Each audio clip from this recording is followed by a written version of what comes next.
Nah, untuk saya lengkapkan jawapan itu sebelum saya pergi kepada soalan kedua. Sebenarnya pada tahun 2017 ni kaitan dengan apa yang telah dinyatakan dengan cukup jelas tadi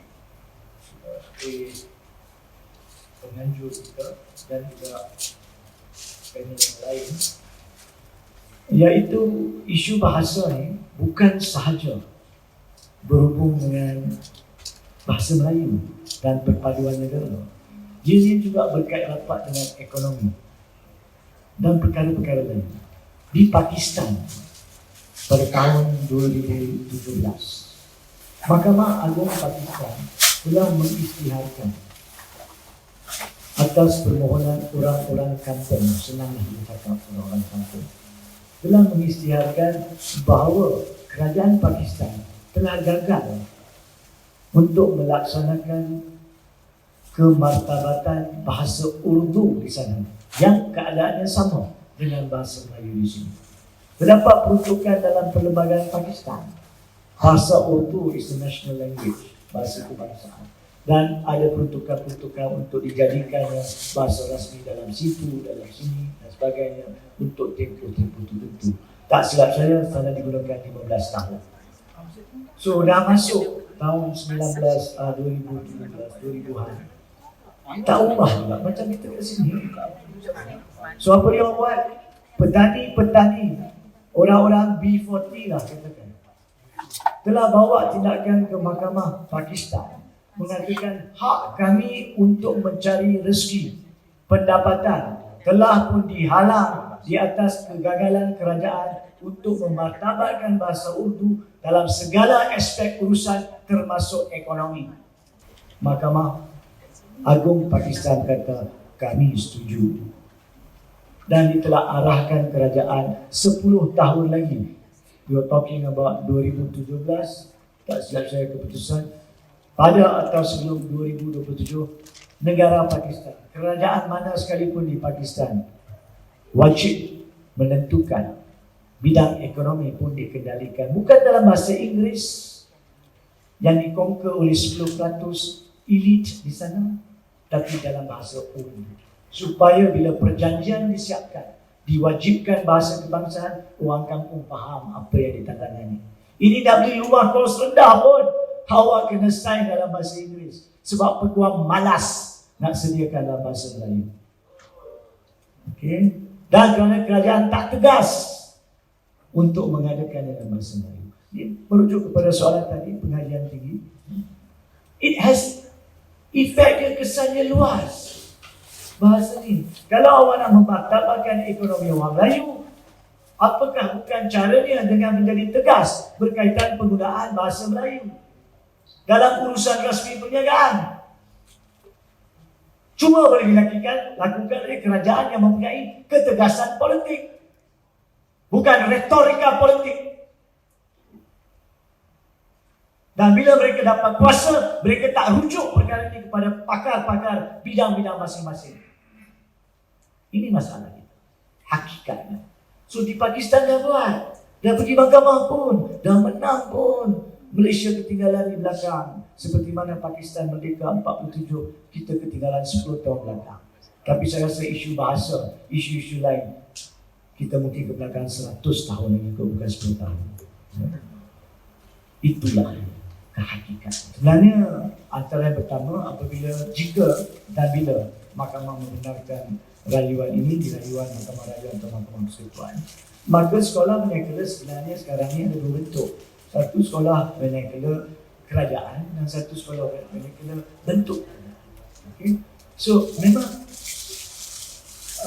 premis ada, guru-guru ada, bilik-bilik darjah ada, papan tanda hitam, papan putih, semua ada.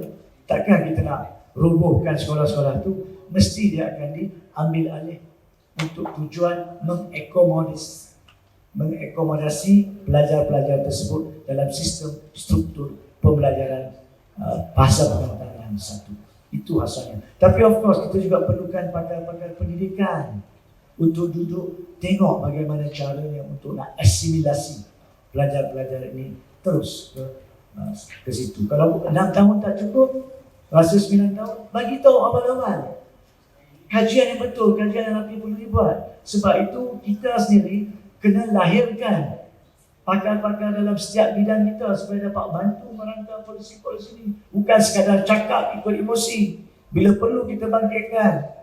Tapi kita sendiri tak mempunyai kekuatan untuk sumbang cara penyelesaian terbaik. Bagi saya, bila kita cakap tentang macam mana kita nak buat sesuatu perkara yang penting, iaitu perkara yang diwajibkan, diasaskan di bawah perlembagaan, saya rasa ada banyak faktor di sini. Pertama sekali, kita juga perlu berlaku adil kepada sahabat-sahabat kita yang bukan Melayu, yang tak bercakap bahasa Melayu. Apa maksud saya? Kalau kita tak pernah usahakan, yakni pihak berkuasa tak pernah mengusahakan untuk menerapkan penggunaan bahasa Melayu di kalangan komuniti-komuniti tersebut secara khusus, maka mestilah kita akan terus berada dalam keadaan bila tak pandai menari akan mengatakan lantai jongkan-jongkit. Apabila kita tak mengajar mereka menari, maka sentiasalah lantai di negara ini akan terjongkan-jongkit. Sama ada isu bahasanya maupun isu agamanya. Jadi kita tak boleh tak bergerak ke depan. Kalau kita ikhlas untuk memperjuangkan perkara yang hak, menjadi tanggungjawab kita untuk membawa orang yang tak faham, tak dapat nilai untuk memahami perkara itu, baru ia akan memudahkan. Tapi kalau kita ambil peranan ataupun pendekatan antagonistik, dia tak betul, aku je betul. Sampai bila? Sampai bila? Bukan maksud saya kita konsip ataupun mengaku tewas. Tidak. Kita kena berlembut. Untuk pihak yang boleh berlembut. Untuk pihak yang tegas, kita tegas. So, untuk soalan pertama tadi, bagi saya, semua pihak memainkan peranan. Semua pihak. Macam saya cakap tadi, saya sebenarnya, di kali kedua saya sebut, kedua-dua ibu bapa saya asal dari Gujarat. Tapi di mana masalah saya untuk menguasai bahasa Melayu? Mana? Kenapa tak perolehi lagi orang-orang India, orang-orang Cina yang boleh bertutur dan berseloka, berjenaka, berpuisi, bersajak dalam bahasa Melayu untuk menunjukkan keindahan bahasa Melayu kepada kaum-kaum mereka? Macam kita pernah ada Ku Keking, Teo Kong Sut, masih ada. Gunakanlah senjata-senjata ini, mereka yang menyayangi, mereka ni patriotik sebenarnya. Inilah ni patriotik bangsa Malaysia. Orang yang tak menganggap asal usul keturunan dia, yang penting negara dia, tanah tumpah darahnya, itu bangsanya. Gunakan all this, get there. Sampai ke tahap tersebut, maka bahasa Melayu yang rapat dengan orang-orang Melayu, yang hak orang-orang Melayu akan dimartabatkan, akan menjadi lingua franca kembali. Ya, akan menjadi. Kita perlu yakin.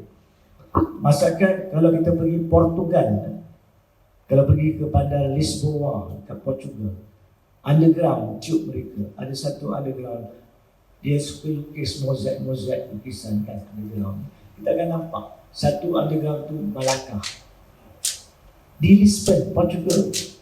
Sedangkan mereka menjajah kita tahun 1511 sampai 1641. Kemudian datangnya Belanda 1641 sampai 1820 sampai 1824. Kemudian baru Inggris. Tapi Portugal yang berapa ratus tahun dulu, di underground di Lisbon ada peta Semenanjung Tanah Melayu disebut Malacca.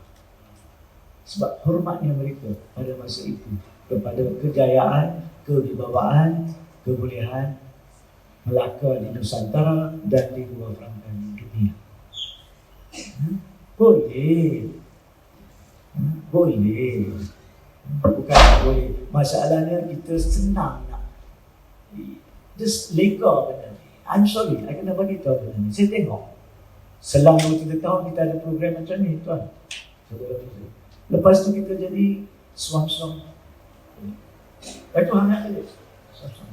kita kena teruskan. Sebab itulah proses ini kena berterusan. Di mana tindakan mereka ada, selepas ini kita boleh teruskan dengan isu untuk memanfaatkan berhubung dengan penggunaan bahasa Melayu di universiti dan pengajian tinggi. Kemudian kita ada cabaran terhadap ekonomi untuk dimartabatkan dengan bahasa Melayu. Memaksa mahkamah menggunakan bahasa kebangsaan dalam alasan penghakiman. 1992, saya menjadi peguam. Saya masuk mahkamah, sering kali tulis gunakan bahasa kebangsaan. Tapi sekarang dah 31 tahun saya menceburi dalam bidang keguaman, sampai sekarang berhujah masih bahasa Inggeris. India 39 muka surat penghakiman, kes vernacular dalam bahasa Inggeris.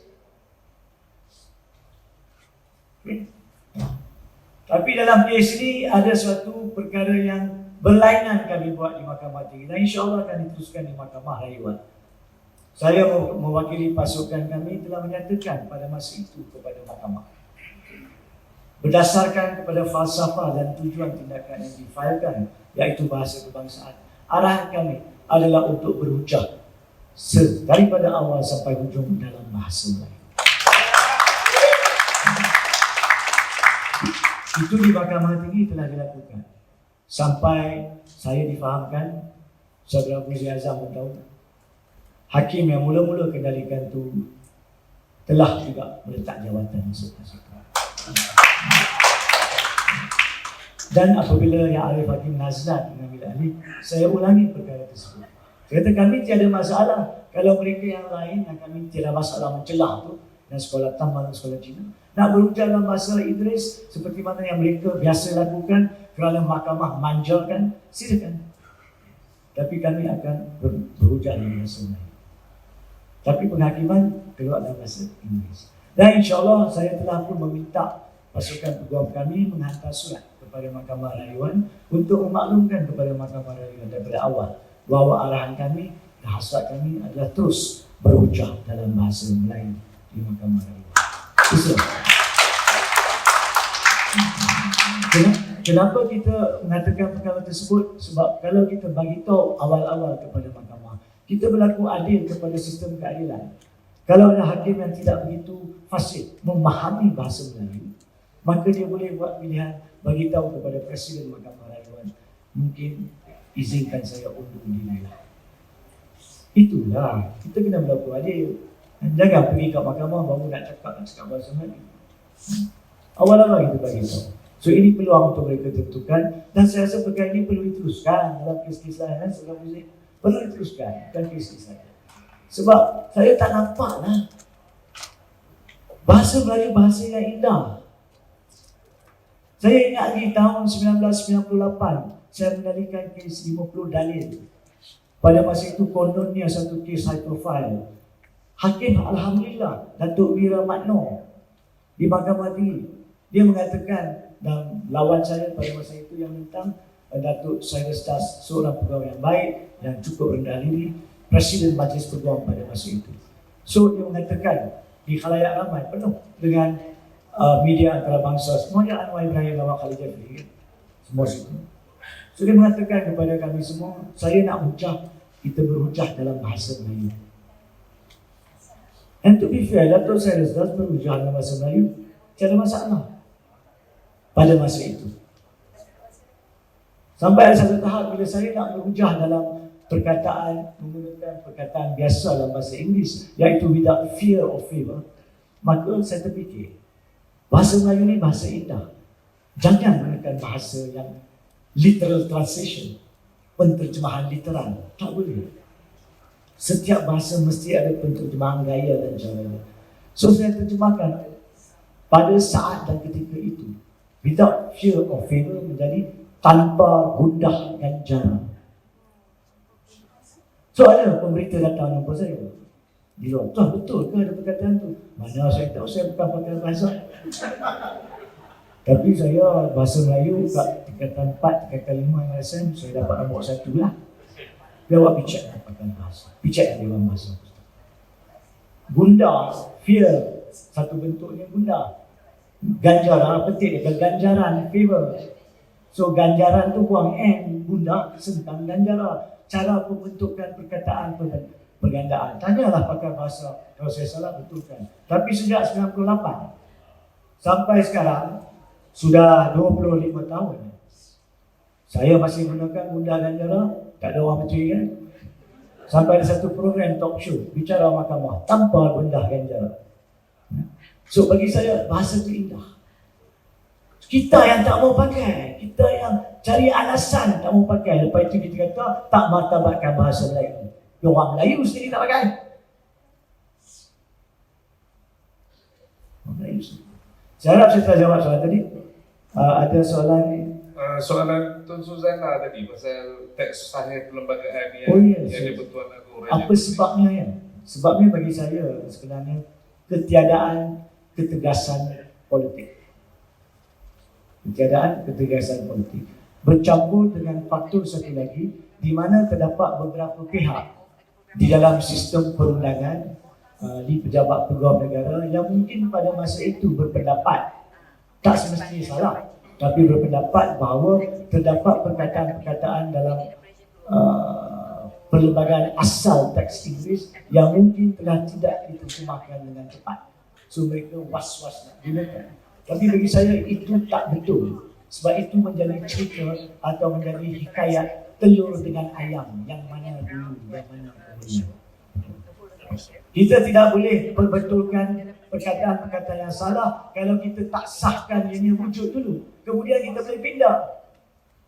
Perlembagaan bahasa Inggeris yang kita ada berapa puluh, ratus kali pun pindah-pindah. Berapa kali? Jadi kalau pejabat pegawai negara setuju telah pun dilancarkan oleh Agong pada tahun 2003 tersebut, kalau ada perkataan-perkataan tersebut yang mungkin tidak tepat berkaitannya ataupun mengikut peredaran zaman telah diberi maksud lain oleh mahkamah-mahkamah persekutuan, maka buatlah pindaan kemudian. Kenapa tak nak sahkan perlembagaan itu? Kalau tidak sampai bila? By the time hari ini saya duduk atau pakar bahasa duduk nak buat perlembagaan bahasa Melayu, siap 3 tahun lagi ada perkataan diberi maksud lain oleh mahkamah persekutuan, nak pindah balik kan? Itu saya kata telur dengan ayam. Yang mana dulu? So kita kena setuju. We need to have suatu teks bahasa Melayu yang sah. Mungkin tak lengkap, bahasa Inggeris pun ada yang dipindah sampai sekarang. Yang diberi maksud yang betul oleh mahkamah persekutuan sampai sekarang. Bahasa Inggeris pun tidak lengkap. Sebab itu ada kaedah interpretasi literal, golden rule, kan? Macam-macam purposive rule, apakah niat maksud yang digunakan walaupun perkataan tak jelas. Kenapa wujud prinsip-prinsip interpretasi ini? Kerana bahasa yang digunakan tidak lengkap. So jangan kita kata tidak lengkap bahasa Melayu jadi kita tak sahkan. Itu bagi saya adalah pendurjanaan bahasa Melayu. Pendurjanaan bahasa Melayu. So mungkin itu sebabnya, tapi at the end of the day saya yakin, bagi saya, tapi saya bukannya Perdana Menteri ya. Saya bukannya Ketua Hakim Negara dan saya bukannya Pegawai Negara. Kalau ya, saya akan mengisytiharkan teks bahasa Melayu yang dilancarkan pada 29 September 2003 adalah teks bahasa Melayu yang sah di bawah perlembagaan.